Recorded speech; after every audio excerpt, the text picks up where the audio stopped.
Okay, guys and girls,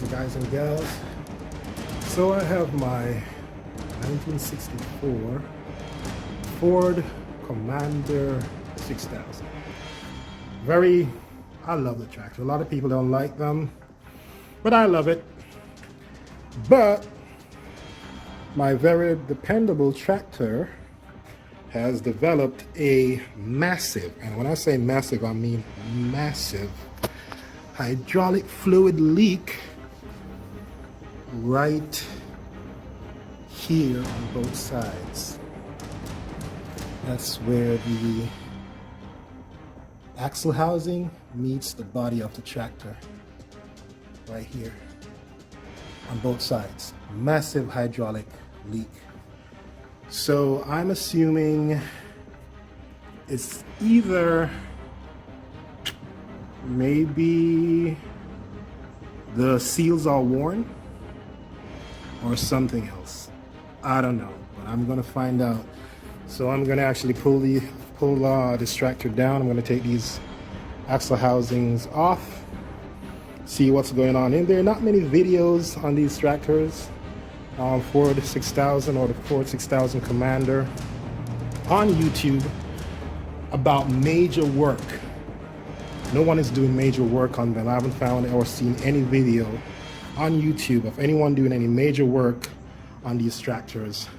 I've seen a video where someone is tinkering around with the fuel injector, but and other little stuff, but never major work like a massive hydraulic fluid leak. So I'm going to tackle that today. Now I already got a jump start on it. See, I got my engine hoist all hooked up to this tire, to this wheel right here, and my next step will be to pull these bolts. I already got them loose, I'm cheating. Pull these bolts, all these bolts here, and take the tire off the rim.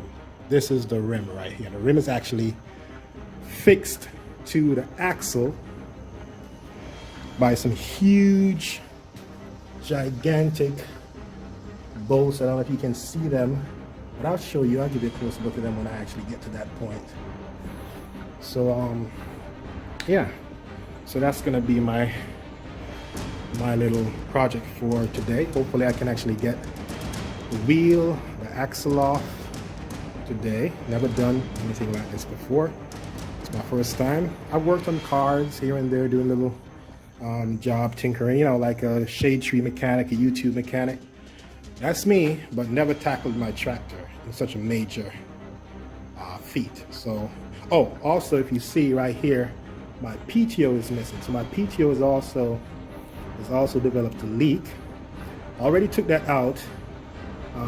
My mistake. I should have shown you how I did it, but I'm going to show you how I put it back in. So just do the reverse to get it out.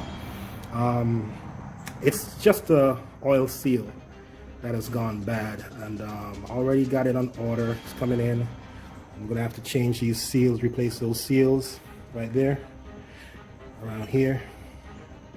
So when I'm putting that back together, I'll video that, show you. So just reverse how to get it back on. So without further ado, let me tackle taking this wheel off, and I'll continue.